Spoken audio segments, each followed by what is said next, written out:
Killing workers! Killing workers!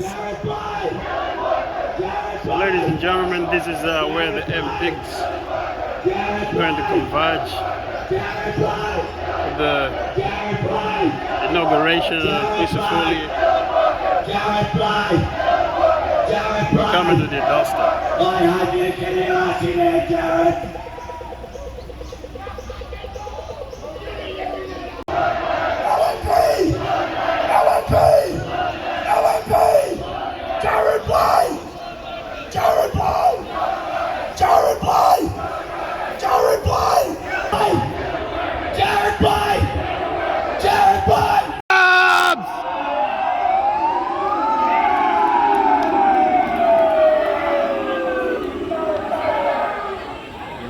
Hey Wally, send a message to the grabs.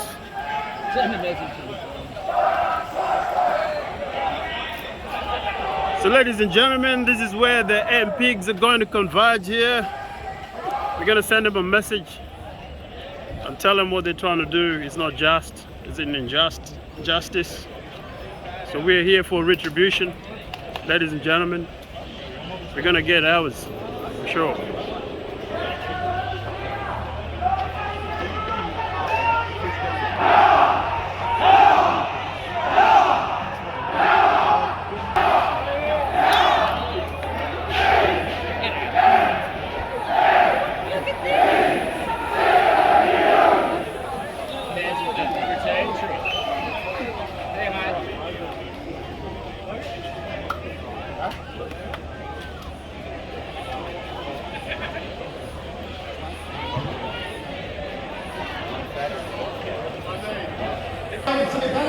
So let's bring it forward, please.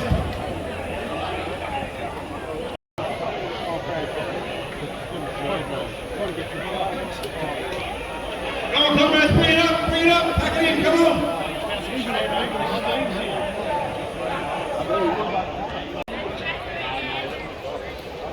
Keep coming forward, come on, plenty of room.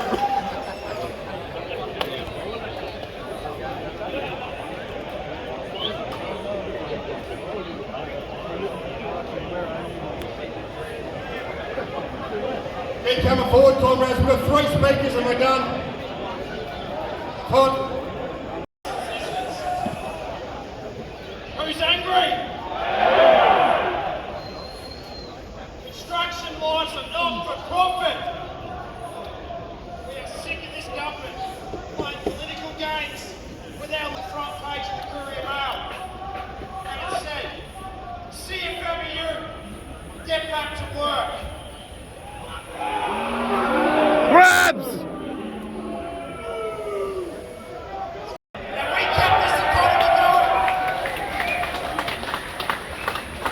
Then we had this government up the high to try and grandstand. Shame! Then they want to talk about the perks of repeat. They want to talk about inclement weather. They want to say that because we get out of the rain and because we get out of the heat, that's a perk that we don't deserve. Grabs. Well, let's see him stand up there and tell that to the affected families sitting here right now that didn't get to have the opportunity of that perk. Let's see if Crisafulli can walk in climate weather.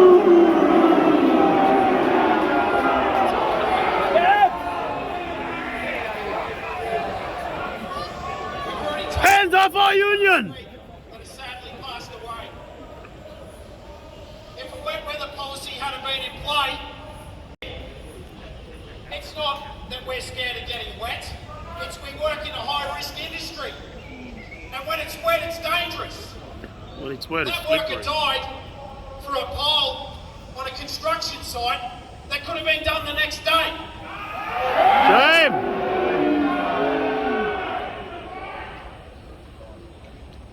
They want to spread misinformation, and the media want to pick it up, and they want to vilify trade unions in this state. We're the only ones fighting for inequality in this state, in this country. I got an email the other day through the office, and it was from a member of the public. And in that email, she CC'd the CFMEU in, and then she CC'd all of the new members of parliament sitting in there right now. And the email simply said, how can the CFMEU for uneducated, unskilled workers? Grabs! First of all, get your facts And right. pigs! But why don't we have a go at the multinationals, the banks, Coles, Woolies, that make it impossible to feed our families in this country? Why are we feeding into the organisations that preach wages, conditions and safety in this industry? Drink water and drink wine, grubs.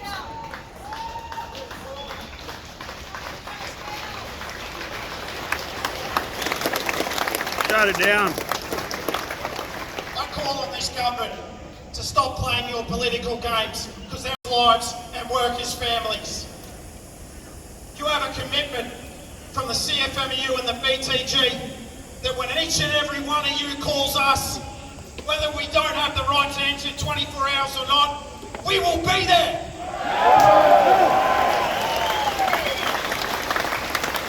You want to vilify us for breaking unjust laws, but guess what? We're the only ones looking after workers' safety in this state, and we will continue.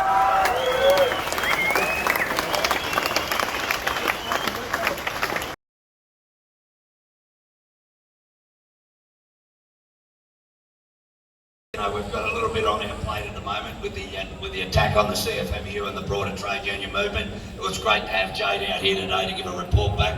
And as he said, there's a lot to play out in that yet. But today, it's most important to stick to what we're rallying about. Jesus fucking Christ. And that is this new government, LNP. You don't even hear about Crisafulli. He seems to disappear up his own arse now. It's all about Jared Blade. It's Jared Blade's LNP. He seems to be the one in charge, and he's the attack dog that's coming up to the trade union movement in this state. Grab! Shame! His LNP, the first thing that he's decided to do is attack BPICs. He wants us all to believe, and the media will follow suit, that BPICs has been set up by the CFMEU as a CFMEU tax, because he seems to think that the CFMEU doesn't have support out here. Well, have a look around you, comrades. The CFMEU has plenty of support.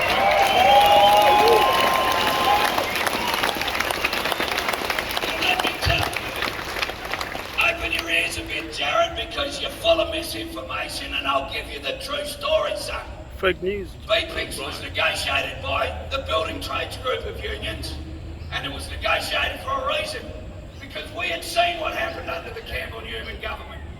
We had seen government contracts going to grubby developers and grubby builders whose tendering process was, if you can pay your workers, that's what happened under Campbell Newman's government. And let's face it, the only thing about this LNP government is they've removed Campbell Newman. The rest is still his government.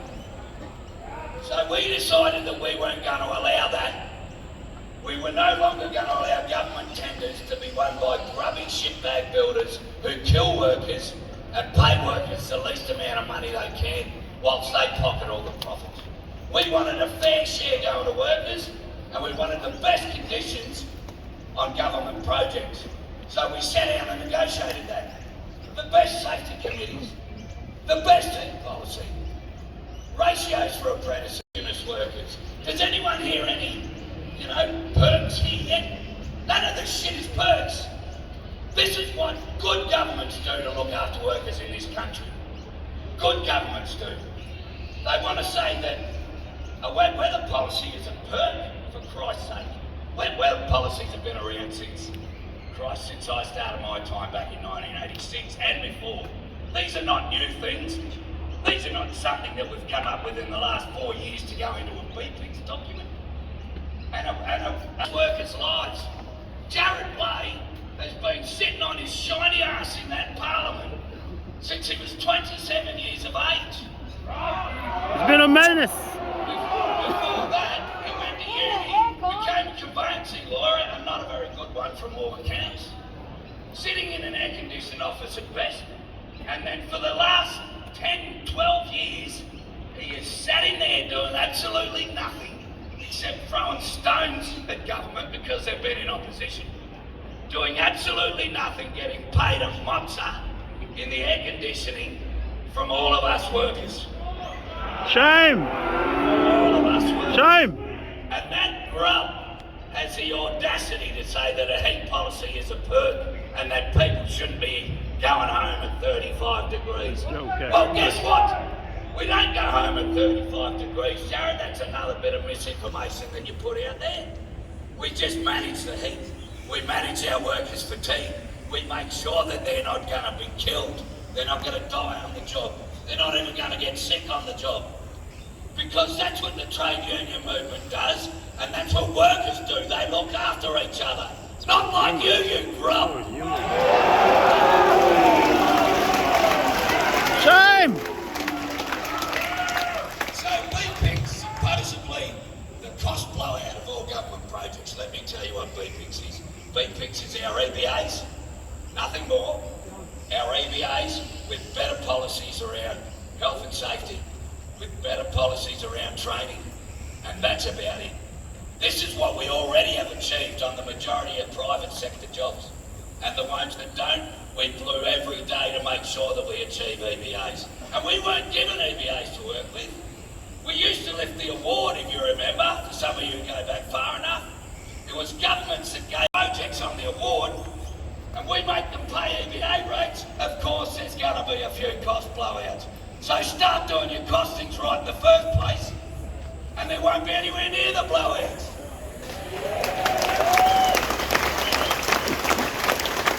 But the most important thing is that when they get rid of BPICs, they get rid of the safety provisions that we put in place for workers, and we are not going to tolerate that. I want to give Jared a little bit of a wake up. I'll say Jared, what's his name? Jared Blade. You'll say killing workers.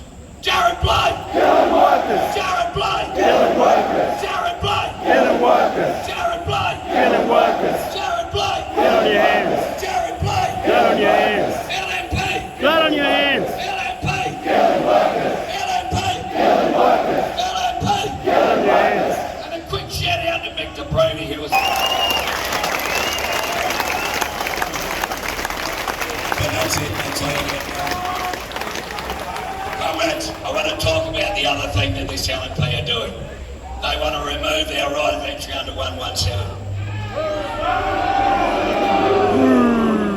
When John Howard put in place our right of entry provisions back in 2000, we used to be able to go onto jobs whenever we wanted to. We didn't have to put in any notices. It was our right to attend a job and make sure industrial relations were doing the right were in place, and health and safety was being managed properly. Jurisdiction under workplace health and safety, the state government's put in a right of entry called a 117 that allowed us to go on site if we had suspected contraventions, if there were unsafe acts taking place, if there were safety incidents that had happened, for us to investigate, or even just to go and hold toolbox talks and discuss safety issues with members when it was pertinent to managing. Second counts when it comes to workers' lives and their health and safety.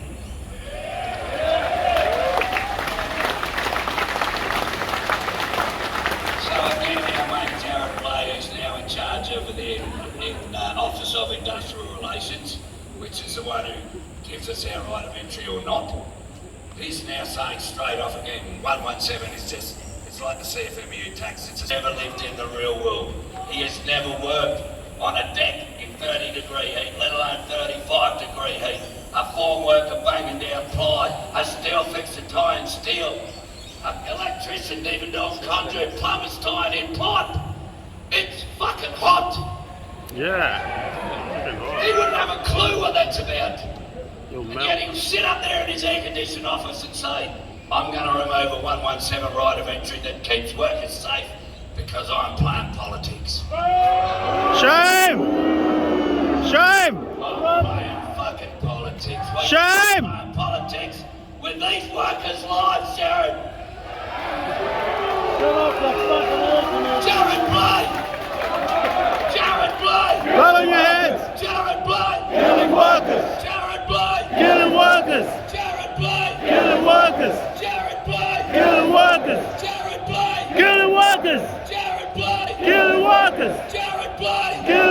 workers! Jared Blythe! Kill the workers!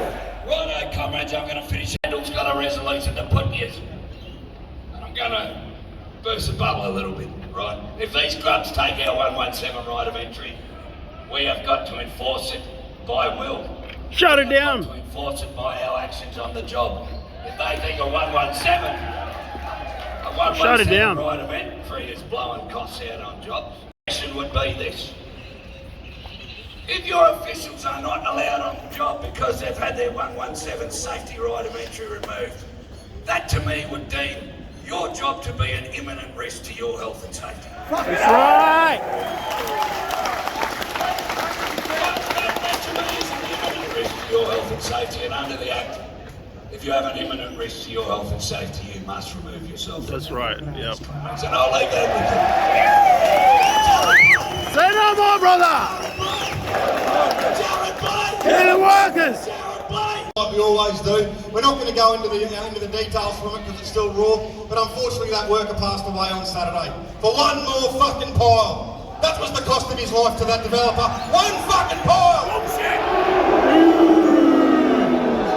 Comrades, and then we got another phone call yesterday that out in the west, a worker, a concreter driving out the job, he had a rollover. He crashed his truck and unfortunately he passed away. 2 in 4 days! 2 in 4 days! 2 workers sacrificed on the altar of the false god that is capitalism. A system designed not just to oppress and exploit workers, but to take our fucking lives for profit, if that's what it takes. That's the system that they're supporting, and that's what they're forcing on us. Make no mistake. Shame! We as workers and trade unionists, we hold some values close to our heart. Collectivism, solidarity, but also the knowledge in our hearts that it doesn't matter if you're putting a water bubbler up on a building up in Cairns, if you're loading a dock in the walls of Sydney, if you're putting a pile down on a job in Newstead in the valley, if you're doing fucking electrical work on the Queen's Wharf, but a worker is a worker is a worker. We have worth, we have value, we have dignity, and if you won't give us the respect that comes from it, we will fucking drag it out of you every day of the week.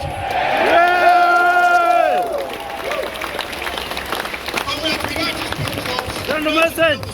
We don't just build tunnels, we build this very fucking society. It's our jobs, it's our grip sheds, it's meetings like this with all the best things we have that comes out of society. It's not out of that fucking room. They might write that it comes from us, the workers, and we need to continue it that way. Thank you. The worker LNP government introduced laws that restrict access to work sites by union officials to investigate breaches of safety legislation and safety issues. We, the workers, will deem this to be an imminent risk to our health and safety and sit in the shed until such time as our union officials have access to site. We will not allow builders, developers and the LNP to sweep safety issues under the carpet or kill any more workers by reducing the standard of safety or restricting access of officials. Every second counts. I'll move that. Any seconds? Yeah! All those in favour? Yeah! That's unanimous. Thank you very much, comrades. Have a good day. Go hydrate! Ladies and gentlemen, that's the minutes message of the day. We're gonna head out.